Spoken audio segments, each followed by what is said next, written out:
नमो नमः मित्रों, मैं अंजू शर्मा संस्कृत जिम्नम में आप सभी का स्वागत करती हूँ।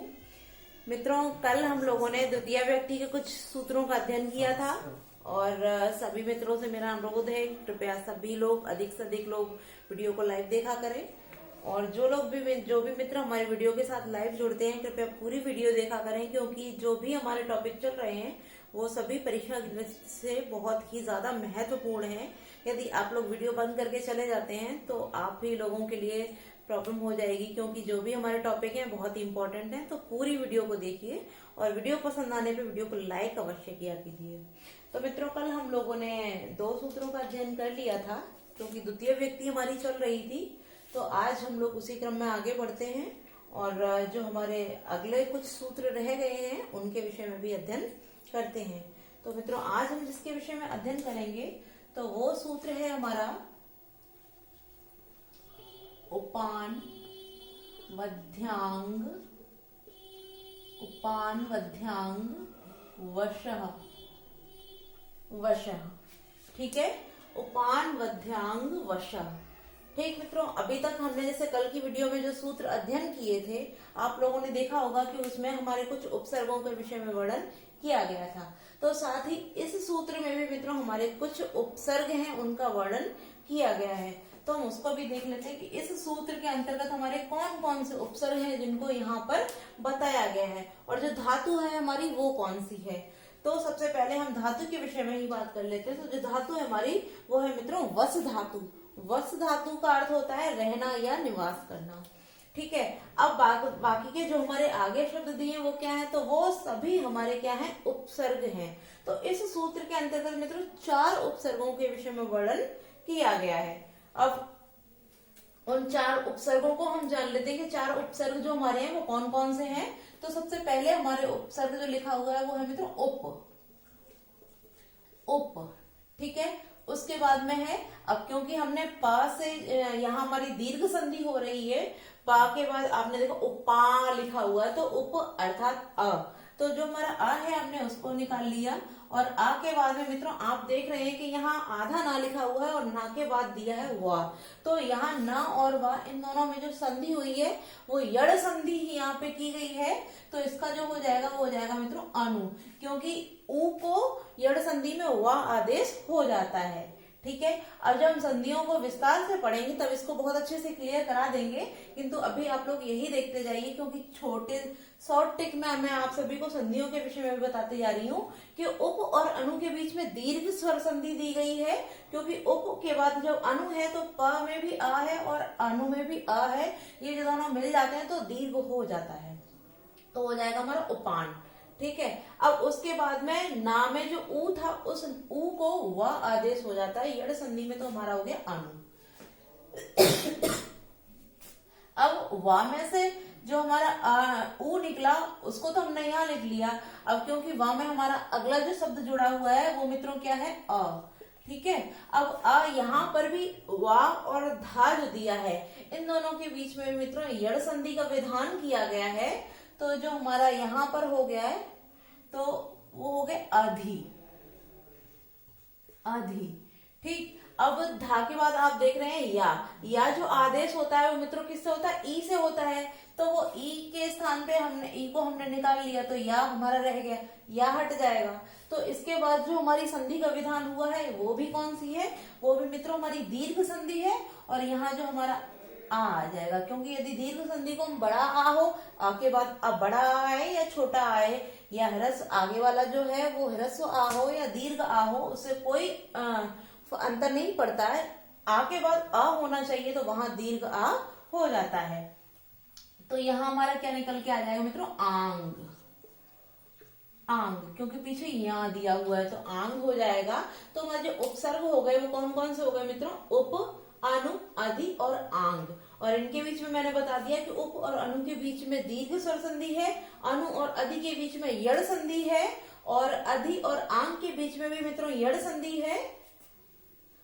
नहीं, अनु और अधि के बीच में यड़ संधि है, और यहाँ अधि और आंग के बीच में जो हमारी संधि हुई है वो यड़ हो गई है। उसके बाद में मित्रों यहाँ दीर्घ स्वर संधि का विधान कर दिया गया है। और इसके बाद जो हमारे बची हुई धातु रह जाती, धातु रह जाती है, वो कौन सी हो जाती है मित्रों? वस धातु। वस धातु। और ये चारों हमारे क्या है? ये चारों हमारे उपसर्ग हैं। ठीक है मित्रों, तो इस सूत्र को हमने जब संधि विच्छेद किया तो हमारे चारों उपसर्ग निकल के आ गए, साथ ही हमारी धातु भी। तो हमने इस सूत्र में क्या देखा? हम इसका अर्थ आपको इसी सूत्र से ही क्लियर करा देते हैं कि उप, अनु, अधि और आंग उपसर्ग किसके पूर्व? यदि वस धातु से पूर्व, क्योंकि जो नियम उस वाले सूत्र में था, जैसे अधि सिंह सा कर्म में, वही नियम मित्रों यहाँ है कि वस धातु जो हमारी है, वस माने होता है रहना या निवास करना। ठीक है मित्रों, तो ये जो इसका अर्थ है निवास करना या रहना, वसना, ठीक, एक ही अर्थ हो जाता है। तो वस धातु का अर्थ होता है रहना या निवास करना। और इस धातु से पूर्व यदि हम इन चारों में से किसी भी, हम ऐसा नहीं कह रहे कि चारों ही उपसर्ग हमें लगाने, क्योंकि हमने एक सूत्र और पढ़ा था अभी निमिषश्च, उसमें हमने क्या किया था? अभी और नी दोनों उपसर्गों को जोड़ा था। अब उसमें दोनों को क्यों जोड़ा था? क्योंकि आपने जब सूत्र पढ़ा था तो उसमें हमने बताया था कि पीछे विधान के पीछे लिखा हुआ था च का तात्पर्य होता है और, जहां और शब्द दे दिया वहां दोनों शब्द जुड़ जाते हैं, अर्थात अभी और नी दोनों को विस धातु से पूर्व जोड़ा गया था। किंतु यहाँ क्या बोल रहे हैं मित्रों?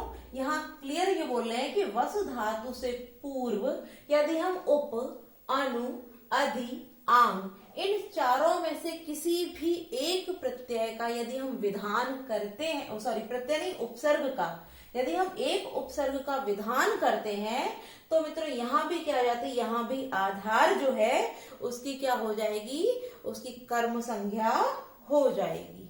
ठीक है, अब हम देख लेते हैं इसको, क्योंकि यहाँ वस धातु है, वस माने होता है रहना या निवास करना। तो इससे पूर्व यदि हम इन चारों में से कोई सा भी एक उपसर्ग लगा दें तो उसमें भी आधार की कर्म संज्ञा हो जाएगी।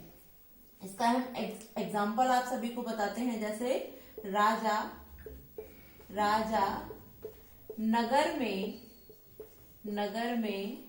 रहता है।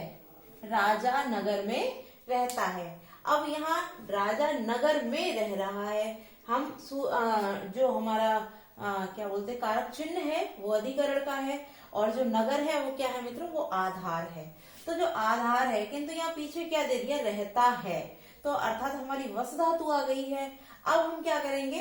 जो हमारा कर्ता है, पहले हम इसको कर लेते हैं राजा की, या तो आप राजा ही लगाइए या नफा लगा लीजिए, आप कुछ भी लगा सकते हैं। तो राजा, अब हम इसकी आधार की क्या करेंगे मित्रों? कर्म संज्ञा कर देंगे। तो जब कर्म संज्ञा करेंगे तो द्वितीय व्यक्ति हो जाएगी, और द्वितीय व्यक्ति में होने पर इसका जो रूप बनेगा वो हो जाएगा मित्रों नगरम। ठीक है, तो राजा नगरम। अब जो हम इसका रूप, जो हमारी धातु रह गई है वस धातु, इसमें हम क्या करेंगे?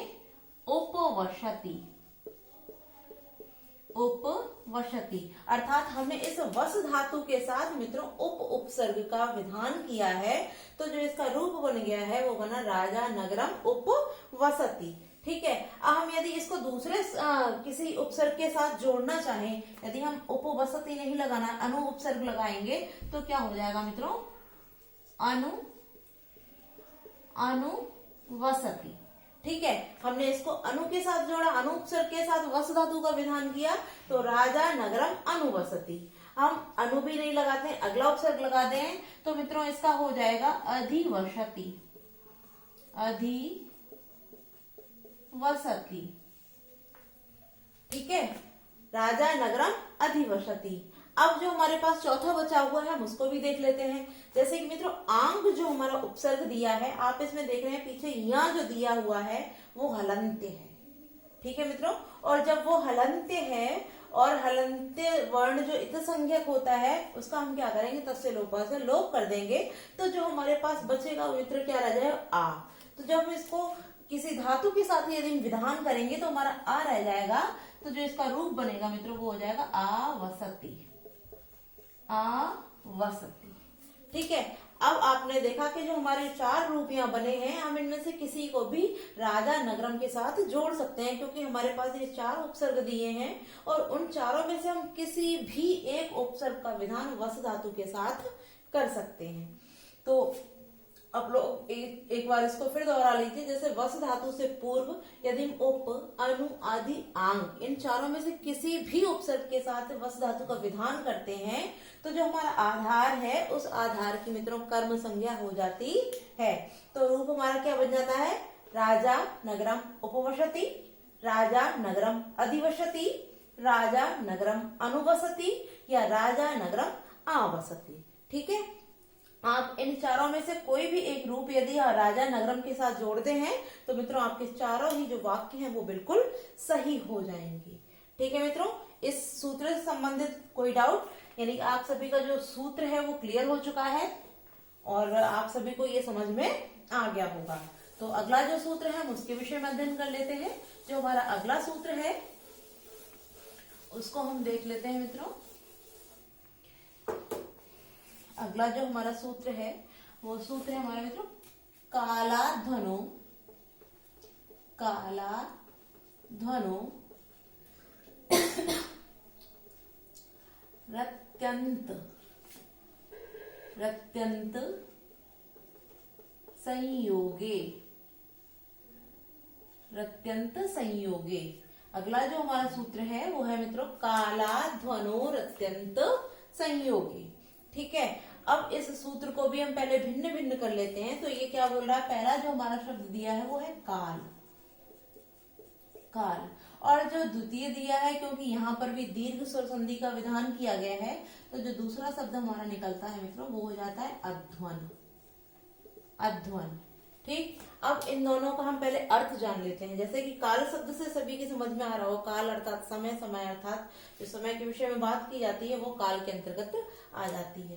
तो इसका काल का अर्थ हो जाता है मित्रों समय, और जो हमारा अध्वन है, अध्वन का अर्थ होता है मित्रों मार्ग, मार्ग। ठीक है मित्रों, तो जो काल, काल का अर्थ समय और अध्वन का अर्थ होता है मार्ग। तो इस सूत्र में क्या बोल रहा है कि काल या मार्गवाची जो शब्द होते हैं उनके अत्यंत, आगे देख रहे हैं आप रा को विसर्ग हो जाएगा तो जो हमारा बचेगा क्या बचेगा? अत्यंत। रा में से आ निकला तो अत्यंत रह जाएगा। तो कालाध्वनो, काल और अध्वन के अत्यंत संयोग, यानी कालवाची और मार्गवाची जो भी हमारे वाक्य आते हैं इनमें इन दोनों का क्या, काल का या समय का या फिर मार्ग का अत्यंत संयोग होने पर, ऐसा नहीं है कि अगर उनमें संयोग नहीं हो रहा है तो मित्रों ये सूत्र वहां नहीं लगेगा। तो इस सूत्र में क्लियर बोला जा रहा है कि अत्यंत संयोग होने पर, ऐसा नहीं है कि अगर संयोग नहीं है तब भी वहां ये द्वितीय हो जाएगी, नहीं होगी, तब वहां द्वितीय नहीं होगी। किंतु यहाँ क्या बोल रहे हैं? अत्यंत संयोग होने पर क्या हो जाएगी मित्रों? वहां द्वितीय विभक्ति हो जाएगी, अर्थात उसकी कर्म संज्ञा हो जाएगी। तो हम इसको लिख लेते हैं, इसका जो अर्थ है उसको क्लियर कर लेते हैं। वैसे आप सभी को इस सूत्र का अर्थ समझ में आ गया होगा, फिर भी हम इसको एक बार फिर लिख लेते हैं कि कालवाची और मार्गवाची, कालवाची और मार्गवाची शब्दों के विधान होने पर, विधान होने पर, विधान होने पर द्वितीय विभक्ति हो जाती है, द्वितीय विभक्ति, विभक्ति हो जाती है, द्वितीय विभक्ति हो जाती है। किंतु कब होगी मित्रों? जब वाक्य में काल के साथ अत्यंत संयोग दिखाया जाए या फिर मार्ग के साथ में अत्यंत संयोग दिखाया जाए। कालवाची और मार्गवाची इन शब्दों से विधान किसी वाक्य में इन शब्दों का होने पर, साथ ही उसमें उनके अत्यंत समीपता होने पर ही मित्रों द्वितीय विभक्ति की वहां पर द्वितीय विभक्ति हो जाती है।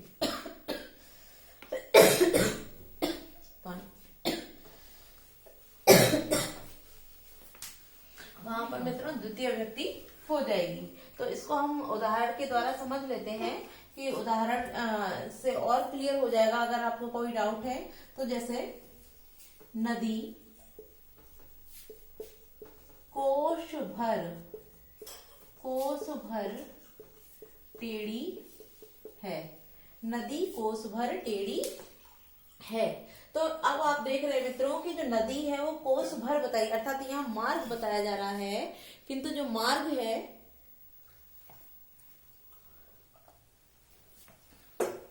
जो मार्ग है उसके साथ नदी की अत्यंत समीपता यहाँ पर दर्शाई जा रही है कि जो नदी है वो कोस भर तक कैसी है मित्रों, टेढ़ी है।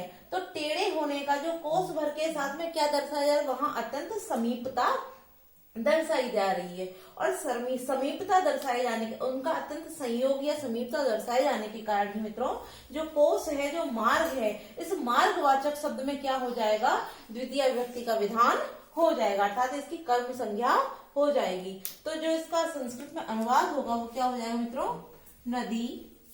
अब क्योंकि हमने बता दिया कि इसके टेढ़ेपन और मार्ग के बीच में अत्यंत समीपता होने के कारण इसका जब कर्म संज्ञा अर्थात द्वितीय विभक्ति हो गई तो इसका हो जाएगा मित्रों क्रोसम, क्योंकि जो कोस है उसकी संस्कृत हो जाती है क्रोस, तो द्वितीय हमने जब विधान कर दिया तो हो जाएगा क्रोसम। नदी क्रोसम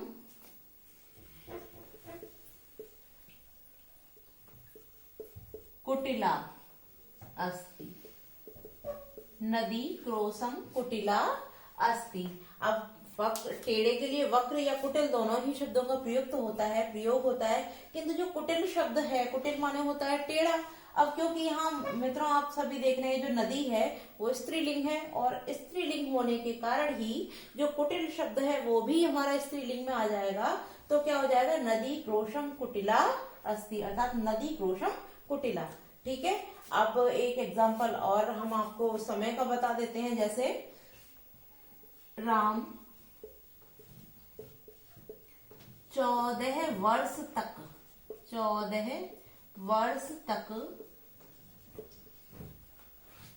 वन में, राम 14 वर्ष तक वन में रहे, राम 14 वर्ष तक वन में रहे। अब यहाँ भी आप देख रहे हैं मित्रों कि यहाँ क्या बोल रहे हैं कि राम की जो 14 वर्ष तक है वो वन के साथ समीपता, अर्थात उन्होंने 14 वर्ष तक वन में निवास किया। तो यहाँ 14 वर्ष जो है वो वन के साथ समीपता, अत्यंत संयोग को अपने दर्शा रहा है। तो अत्यंत संयोग दर्शाने के कारण ये जो हमारे वर्ष हैं इनमें मित्रों द्वितीय विभक्ति हो जाएगी। तो जो इसका संस्कृत अनुवाद हो जाएगा वो क्या हो जाएगा, क्योंकि जो हमारा राम है वो राम क्या है मित्रों, वो राम हमारे कर्ता है, तो इसका हो जाएगा रामः। अब 14 की जो संस्कृत होती है वो होती है चतुर्दश, तो चतुर्दश। अब जैसे हम आगे बढ़ते हैं तो हम देखते हैं यहाँ वर्ष दिया है। अब वर्ष में हमें द्वितीय तो लगानी है, पर हम इसको ये देख लेते हैं कि हमारे जो वर्ष हैं वर्ष की संख्याएं कितनी दी हैं, एक वचन में है, द्विवचन में है या बहुवचन में है। अब जब इसको देखते हैं तो क्योंकि यहाँ मित्रों दिया 14 है, जब 14 दिया तो ना तो वो एक वचन है ना ही द्विवचन है, वो किस में जाएगा मित्रों, बहुवचन में। और जब बहुवचन में जाएगा तो हम वर्ष में क्या लगाएंगे, बहुवचन लगाएंगे।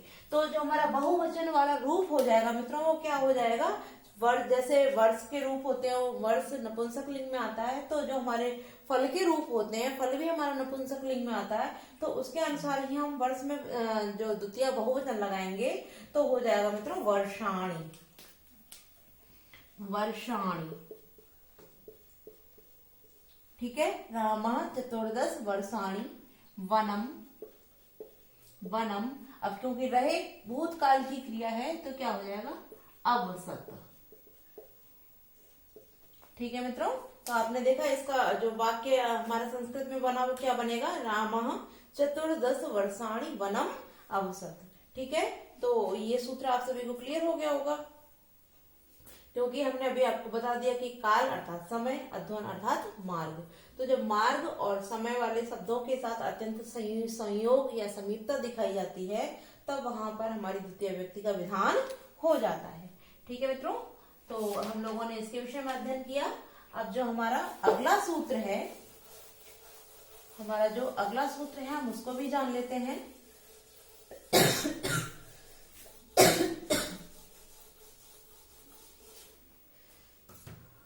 तो अगला जो हमारा सूत्र है मित्रों हम उसको लिखते हैं अभितः परितः समया निकषा हा प्रति योगे योगे पी योगे पी। ठीक है, आप सभी मित्र हमारे साथ एक बार इस सूत्र को बोल लीजिए, क्योंकि बहुत सारे मित्रों ने अभी तक, जिन लोगों ने संस्कृत नहीं पढ़ी है, इतने बड़े सूत्र को देख कर ही कहेंगे कि इस प्रकार इतना लंबा सूत्र है, हम इसको किस प्रकार याद करेंगे। तो आप लोग एक दो बार मेरे साथ उच्चारित कर लीजिए। इसको हम बोल लेते हैं, अभितः परितः समया निकषा हा प्रतियोगे अपि द्वितीया। ठीक है मित्रों, क्या हो जाएगा, अभितः परितः समया निकषा हा प्रतियोगे अपि द्वितीया को हम स्वयं लगा लेते हैं, जिससे कि हमें याद रहेगा कि यहाँ द्वितीय व्यक्ति हो जाएगी। तो सूत्र को अभितः परितः समया निकषा हा प्रतियोगे अपि द्वितीया। ठीक है, अब जो इसमें हमारे शब्द दिए हैं हम उनको भी जान लेते हैं, उनका अर्थ क्या होता है, क्योंकि जो सूत्र है वो हमारा शब्दों से ही अर्थ को अपने को स्पष्ट कर देगा। तो मित्रों, इसमें पहला जो शब्द दिया है वो है अभितः, और अभितः का अर्थ होता है दोनों ओर, दोनों ओर। अगला है हमारा परितः, परितः का अर्थ होता है मित्रों चारों ओर, चारों ओर। फिर है हमारा समया, समया, समया का अर्थ होता है मित्रों समीप, पास, यानी कि उसको आप समीप अर्थ में भी ले सकते हैं या पास अर्थ में भी। अगला जो शब्द है वो हमारा निकषा, इसका अर्थ भी मित्रों यही आ जाता है, पास, समीप या निकट। तो आप इसको निकट भी लिख सकते हो, निकषा भी लिख सकते हो, पास भी लिख सकते हो, समीप भी लिख सकते हो। अगला जो हमारा शब्द दिया है मित्रों वो है हा, हा का अर्थ होता है अफसोस, अफसोस, या फिर इसको मित्रों हम धिक्कार के अर्थ, मतलब किसी को हम धिक्कारते हैं तो उसके अर्थ में भी ले सकते हैं, तो इसका अर्थ धिक्कार भी हो जाता है। तो इसका जो अर्थ है वो क्या हो गया, हा का अफसोस या धिक्कार। अब देख लीजिए, हमने जो हमारे शब्द थे वो हमने देख लिए, तो कौन कौन से ले लिए, अभितः अर्थात दोनों ओर, परितः यानी चारों ओर, समया समीप या पास, निकषा निकट या पास, हा तो हा का अर्थ हो गया अफसोस या धिक्कार। अभी भी हमारे पास इनमें से एक शब्द बचा हुआ है जो हमारा मित्रों क्या है, प्रति। प्रति का जो अर्थ है वो क्या होता है, की ओर या तरफ। इसके दोनों अर्थ होते हैं मित्रों, की ओर या तरफ। तो आज हम इतना ही रखेंगे। हमने केवल इस सूत्र के अंतर्गत आने वाले शब्दों का अर्थ बता दिया आपको कि अभितः का दोनों ओर, परितः चारों ओर, समया समीप या पास, निकषा पास या निकट, हा अफसोस या धिक्कार, प्रति की ओर या तरफ। तो आज के लिए इतना ही मित्रों, नमो नमः।